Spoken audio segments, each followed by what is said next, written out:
আপনারা শুনছেন Saturday special horror story.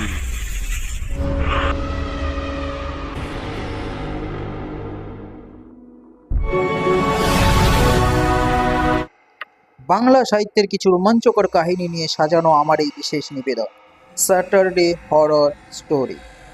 আজ আপনাদের জন্য স্যাটারডে হরর স্টোরিতে প্রেমেন্দ্র মিত্রের তেনারা গল্প পাঠে আমি গোপীনাথ।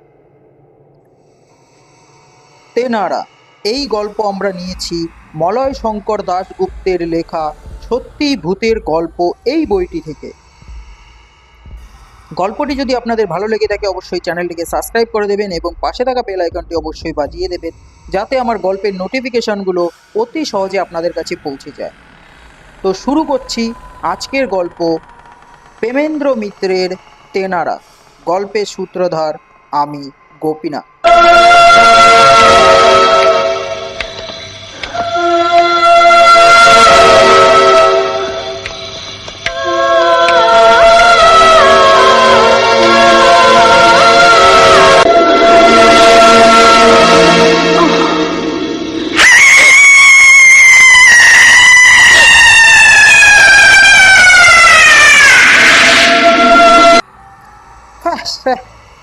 না, আওয়াজটা ঠিক বোঝানো গেল না। শুধু লেখা করে মারফত বোঝানো যায় না বোধ হয়। ও আওয়াজ ধরবার মতন বর্ণ পরিচয় কোনো ভাষাতেই তৈরি হয়নি। শুধু উদাহরণ দিয়ে একটু বোঝাবার চেষ্টা করা যেতে পারে। কি উদাহরণ দেব?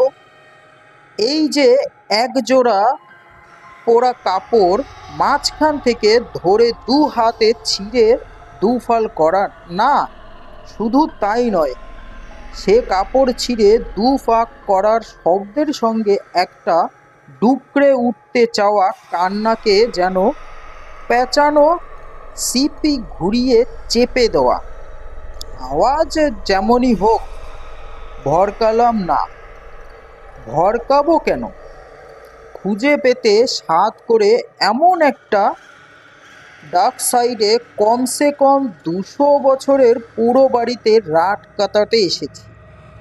এখন দু চারটে বুকের রক্ত জল করা আওয়াজ শুনতে হবে না? এ আওয়াজ তো শুধু উপক্রমিকাই মাত্র। তারপর যা হতে পারে তার জন্যে তৈরি থাকা দরকার। টসটা তাই একবার জেলে পরীক্ষা করে নিলাম। হ্যাঁ, ব্যাটারি একেবারেই নতুন। কালিমারা অন্ধকারে যে সার্চ লাইটের মতন জোরালো রোশনাইয়ের তেজ নিয়ে ভাঙ্গা দালানের উপরে হা করা জালনাটা বুনো লতার ফাঁসে জড়ানো সবেধন লিমনির দোমড়ানো শিকটা সম্মেত স্পষ্ট করে তুলল। টর্চটা নেভাবার আগে কাছের বাতিদানে মোমবাতিটা জ্বেলে নিলাম। ধূপও জ্বালিয়ে নিলাম কটা। হুঙ্কার ইঁদুর চামচিকির বাসা হওয়ার দালানের এত ভাবসা গন্ধটা একটু হালকা করার জন্য তারপর গুপ্তি লাঠিটাও উপরে খাপ খুলে ভেতরের সরকিটা ভালো করে দেখে নিয়ে খোলা অবস্থাতেই পাশে নিয়ে এই পাতাটা লিখতে বসলাম।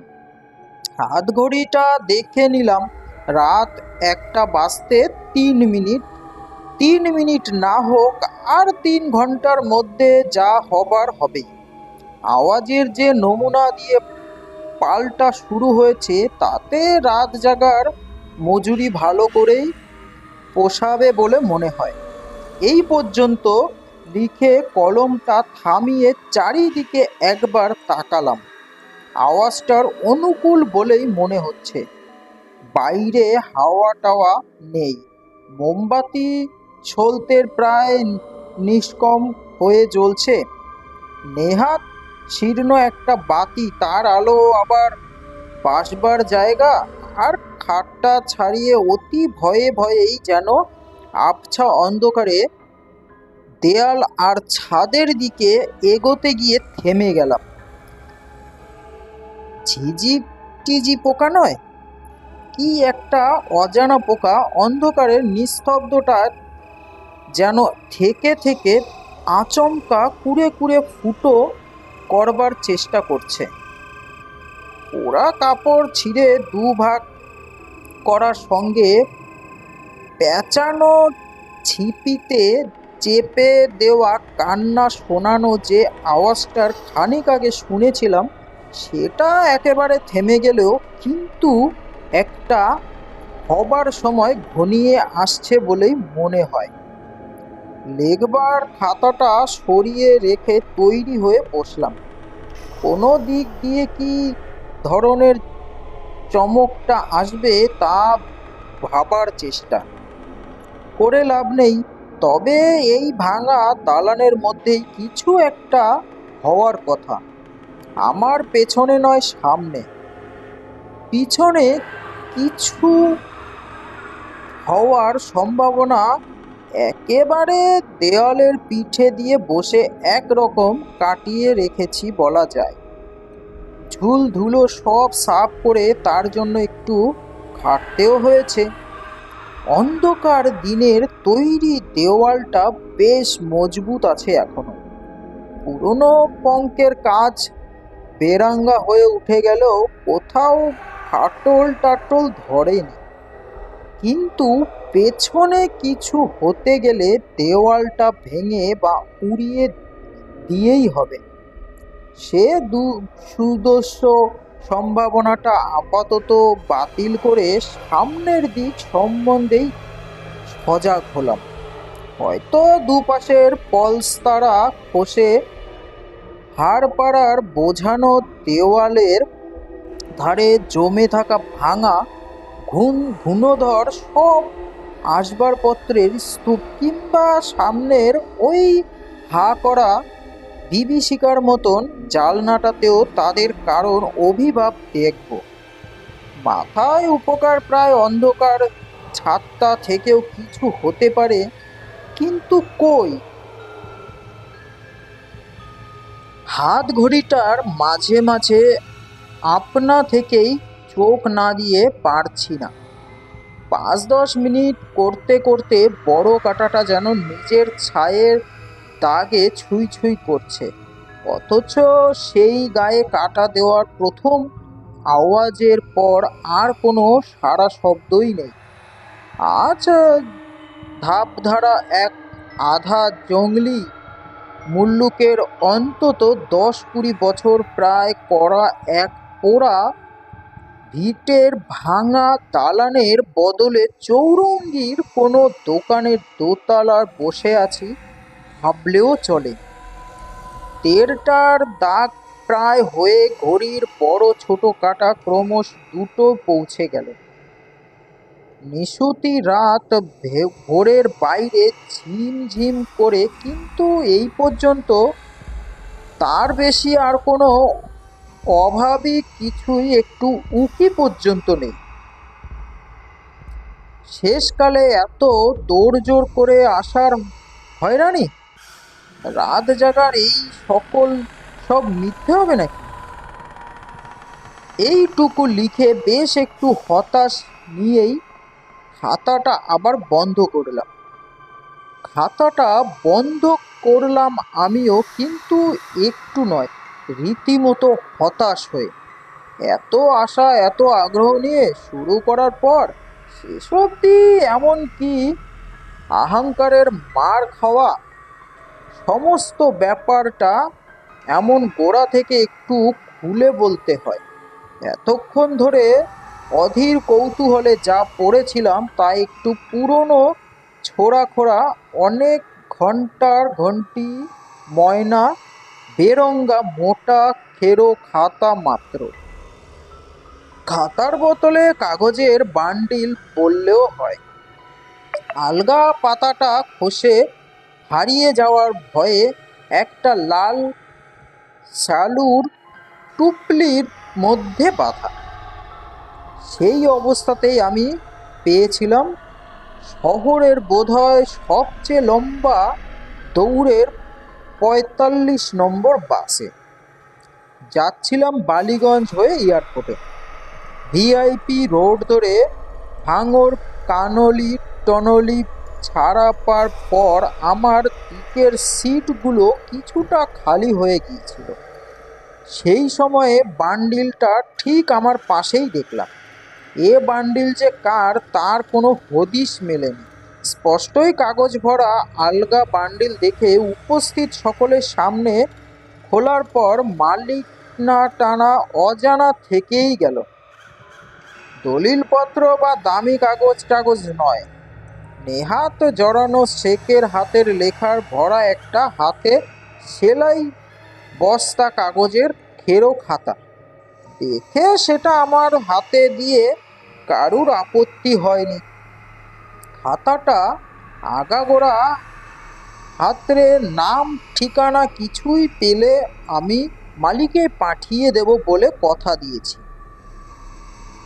খাতাটা মালিকের কাছে পৌঁছে দেবার এই বেফায়দা ঝামেলা সাধ করে ঘাড়ে নেওয়াটা নেহাত পরোপকারের মন্তব্য নয়। বাসে সকলের সামনে বান্ডিল খুলে খাতাটা উল্টোবার সময় একটা এমন কথা চোখে পড়েছিল যাতে সেটা একটু নেড়ে চেড়ে দেখবার লাভ সামলাতে পারে। বাড়িতে এনে আগাগোড়া নেড়ে চেড়ে দেখেও সেই কথাটুকুর বেশির লেখক বা মালিকের নাম ঠিকানা কিছুই উদ্ধার করা সম্ভব হয়নি।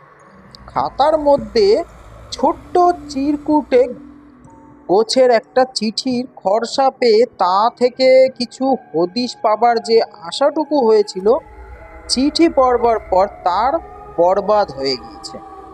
চিঠির চিরকুটটি খাতার লেখক মালিকেরই যে লেখা সে বিষয়ে সন্দেহ নেই, কিন্তু কাকে লেখা হচ্ছে বা কে লিখেছে তার কোনো পরিচয় সেখানে মেলেনি। চিঠিটি এইরকম: কেলানপুরের সরকার ভায়া তুমি যে আস্তানার খবর দিয়েছে সেটা লোভনীয় বলেই মনে হচ্ছে। জোগাড় জম্মত সব করে রেখো, আসছে অমাবস্যার দিনই গিয়ে পৌঁছাচ্ছি। আপাতত আগের বৃত্তান্তগুলো লিখে ফেলতে ব্যস্ত, ওসব জমি মাত্র হিসেবপত্র বড় কর্তাকে বুঝিও। অমাবস্যার জন্যে তৈরি থাকো, আশীর্বাদ নিও। ইতি মেজকর্তা।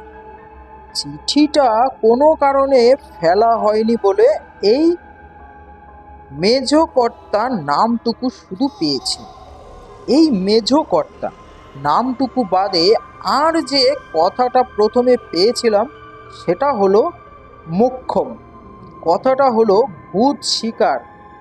হ্যাঁ, মেজকর্তা যে এই হন তিনি এক সৃষ্টিসার মানুষ। ভূত শিকারের তার আশা নেশা।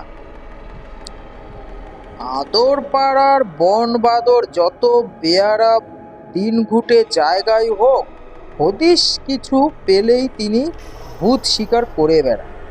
এই খাতা তার সেই সব শিকারের বৃত্তান্ত। খাতার গোড়ায় পাতার ভূমিকায় একটি পরিচুষ্ট পেয়ে সত্যিকারের রুদ্ধ নিঃশ্বাস মেজকর্তার পুঁথি পড়তে শুরু করেছিলাম। কিন্তু এ কী ধরনের ঘাটের কাছে এসে ভরাডুবি! তবে শুধু যখন করেছি তখন যেমন করেই হোক শেষ করার জন্যে পাতা উল্টে বাকিটা পড়বার চেষ্টা করলাম। পড়বার আকর্ষণ কিছুই নেই।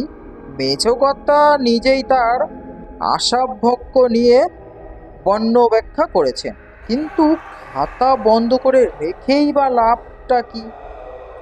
ঘড়ির কাঁটা ঘুরেই চলেছে। রাত এখন প্রায় 3টে। কিছুই যে হচ্ছে না সেটাও লিখে যাওয়া দরকার। এমনভাবে যে রাতটা শেষ হবে তা ভাবতেও পারা যায় না। যা হলো তার যেমন বড় বেশি আশা করার মুখ, ভাগ্যের স্থাপর। এমনটা যে হতে পারে তা একটু অভ্যাস একেবারেই পাইনি এমন কিন্তু নয়। অবশ্য আখাদ্য স্টেশনটার নেমে সাইকেল রিক্সা ভাড়া করার সময় কাছাকাছি অনেকে যে অবাক হয়েছিল তা দেখে অখুশি হয়নি। তাদের একটু সদিগ্ন জিজ্ঞাসাবাদেও না। কোথায় যাবেন বাবু?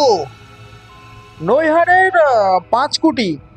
হ্যাঁ, কিন্তু নৈহার যে শুধু জঙ্গল বাবু, আর পাঁচকুটির একটাই শুধু ঘাড় মুখ বুঝে পড়বার জন্যে কোনো রকমে খাড়া থেকে ধুকাচ্ছে।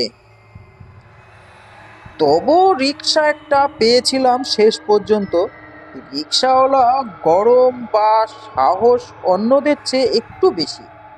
সেও কিন্তু নৈহারের পাঁচকুটিতে পৌঁছে দিয়েই চলে যাবার কথা শায়ারি করেছিল। বেশি ভাড়ার লোক দেখিয়ে তাকে সকালটা পর্যন্ত অপেক্ষা করাতে রাজি করানো যায়নি। রাস্তার পাঁচকুটি নিয়ে তার সঙ্গে একটু আলাপ করবার চেষ্টাতে বিফল হয়েছি। এই নৈহারের এই জংলা অঞ্চলটা ভালো জায়গা নয় বাবু, আর পাঁচকুড়িতে তার বাপ দাদারাও এখনো মানুষের বাস দেখেনি। এর বেশি সে কিছুই জানে পা বলতে রাজি হয়নি। কেন এই ঘোর অন্ধকারে রাতে কাঁচচুপিতে আমি যাচ্ছি সে জানতে চায়নি একবারও। পাঁচকুটির পোড়া ভিটের কাছে বরাবর আমার লাঠি আর কাঁধের ঝোলাটা নিয়ে রিক্সা থেকে নামবার সময় অন্য সেই রিক্সাওয়ালাকে দেখেছিলাম। আমাদের জন্যেই সে যে অপেক্ষা করেছিল ওখানে। আমাকে এমন জায়গায় একা নামতে দেখে অবাক যদি সে হয়ে থাকে, তার কথায় তা কিন্তু বোঝা যায়নি। কেন যে ওখানে নামছি নিজে থেকেই যে বুঝে নিয়ে সে একটু অসহানুভূতির স্বরে শুধু বলেছিল, পাঁচকুটিতে রাত জাগবেন তো তা জাগুন গিয়ে, কিন্তু তেনাদের কাউকে পাবেন না। তেনাদের? আমি একটু বিরক্তি আর না বোঝার ভান করে বলেছিলাম, তেনারা? কি বলছো তুমি? কাদের কথা বলছো? ওই যাদের সবাই ডরায় আবার খোঁজেও অন্ধকারে। লোকটার মুচকি হাসি যেন তার গলার স্বরে ফুটেছিল। সোজা করেই তাহলে বলছি আমাদের ভূত পেতনিদের কথা তারা এখানে নেই। মেজাজটা এবার সত্যিই একটু গরম হয়েছিল। বিদ্রূপ করে বলেছিলাম, তারা নেই তো কি হয়েছে? কি? আমি যে তাদের খোঁজে এসেছি তোমাকে কানে কানে বলেছি সে কথা? আগে না, তা বলবেন কেন? লোকটা লজ্জা পেয়েই অন্ধকারে যেন ভিজ কেটেছিল। আগে আমি যদি কিছু বেশি বলে থাকি মাফ করবেন। এইটুকু বলেই লোকটা হঠাৎ যেন কান খাড়া করে একটু টান হয়ে দাঁড়িয়ে বসেছিল। শুনতে পাচ্ছেন তো? ভাড়া নিয়ে আবার রিক্সাওয়ালা তখন ফিরে যাচ্ছে।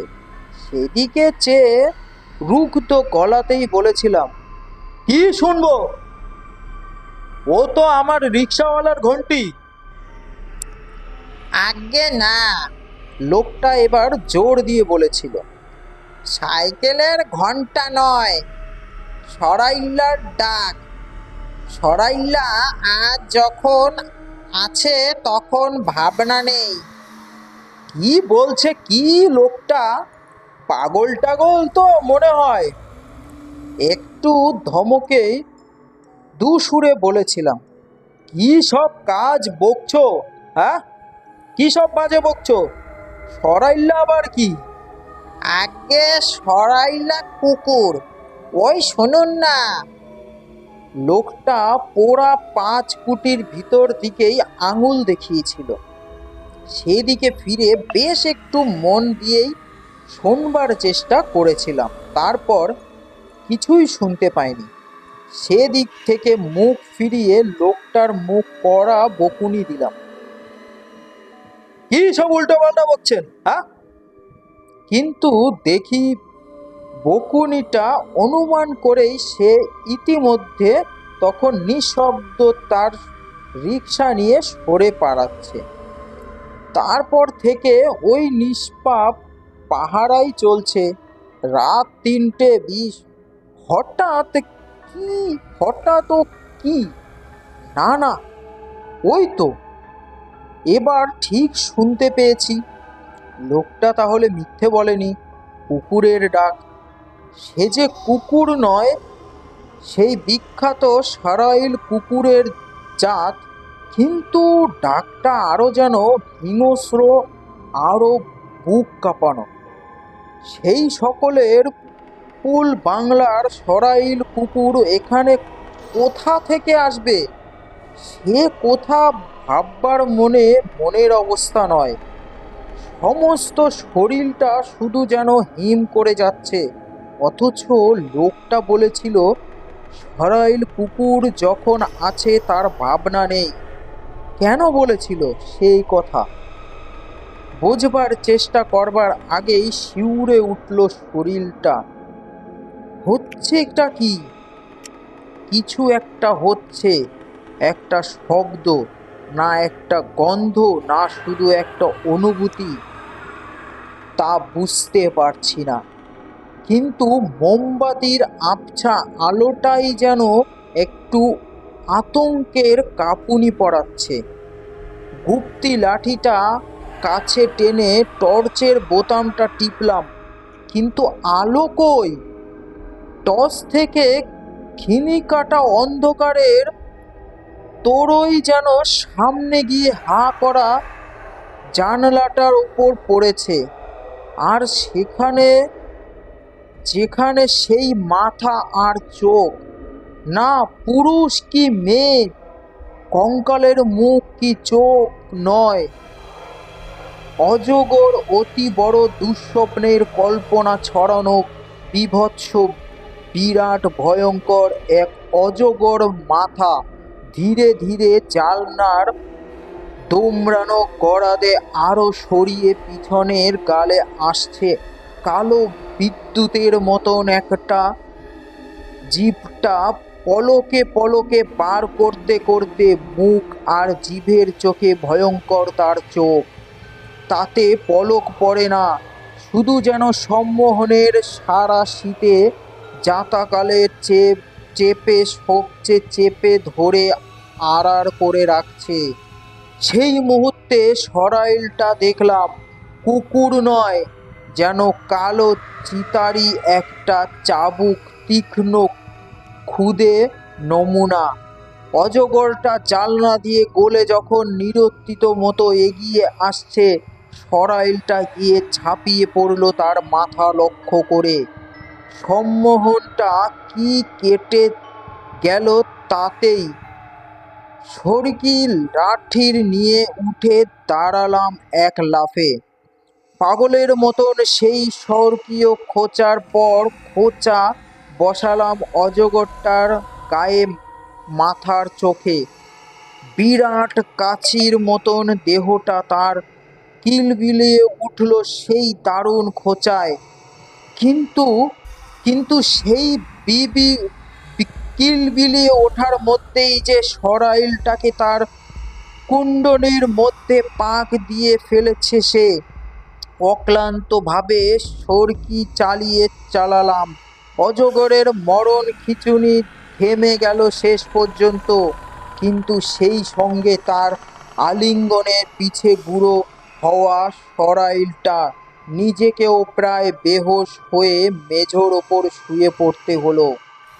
এবার শুয়ে পড়বার আগে টসটা কোনো রকমে একবার অজগর আর একবার সরাইলের ওপর ফেললাম। না, দুটোই একেবারে শেষ হয়ে গেছে। মেঝোটা রক্ত আর অজগরের মুখের ফেলার মাখামাখি। বেশিক্ষণ নয়, মিনিট পাঁচেকের বেশি বেহুশ হয়ে থাকিনি। উঠে যখন বসলাম তখন ঘড়িতে 3:45 মাত্র। মোমবাতিটা এরই মধ্যে কখন নিভে গেছে। টর্চের আলোতেই ঘড়িটা দেখে সেটা ঘরের মাঝখানে ফেললাম। একটা অপুষ্ট চিৎকার আপনা থেকে গলা ঠেলে বেরিয়ে এলো তৎক্ষণাৎ। আরে বাবা রে বাবা! হা! যা ভাবতেও পারিনি সামনে তার প্রমাণ। মেঝের মধ্যে রক্তাক্ত ক্ষতবিক্ষত অজগর কি তার আলিঙ্গনের পিছে বুড়ো হয়ে যাওয়া সরাইল কুকুরটার চিহ্ন মাত্র নেই। মাত্র 10 মিনিটের মধ্যে তার একেবারে নিশ্চিহ্ন হয়ে যাওয়ার মিলিয়ে গেছে। তার মানে তেনারা বলতে যা বুঝি সে ধারণাটা আর ছাড়াতে হবে, নইলে 5 ফুটির কোনো আদিত্যকালের এ কখনো করে এমন করে হঠাৎ আমায় দেখা দিয়ে যাবে কেন? এ কাহিনী চোখে পড়লে মেজকর্তা উপযুক্ত প্রমাণ দিয়ে তার খোর খাতাটা দাবি করতে পারেন। লোকটা সেই উদ্দেশ্যেই ছাপানো।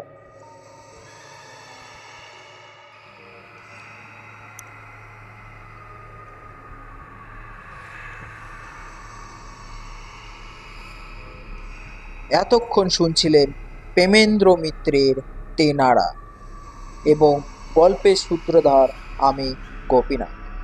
গল্পটি আপনাদের কেমন লেগেছে অবশ্যই কমেন্টে জানাবেন। আর আমার চ্যানেলটিকে যারা এখনও সাবস্ক্রাইব করেননি, যারা আমার চ্যানেলটিকে নতুন তারা অবশ্যই সাবস্ক্রাইব করে নেবেন। এই ধরনের গল্প পেতে আমার চ্যানেলটিকে সাবস্ক্রাইব করুন এবং পাশে থাকা বেল আইকনটি অবশ্যই বাজিয়ে দিন। আমি সবসময় চাই আপনাদের খুশি করার জন্য, তো তার জন্য অবশ্যই সাবস্ক্রাইবটা জরুর করে নেবেন, কারণ একটা সাবস্ক্রাইব আমাকে এই ধরনের গল্প করতে খুবই মোটিভেশন করে। তো আজকের জন্য এই পর্যন্তই, দেখা হচ্ছে নেক্সট এপিসোডে স্যাটারডেতে। তো এতক্ষণ দেখছিলেন স্যাটারডে হরর স্টোরি। ধন্যবাদ।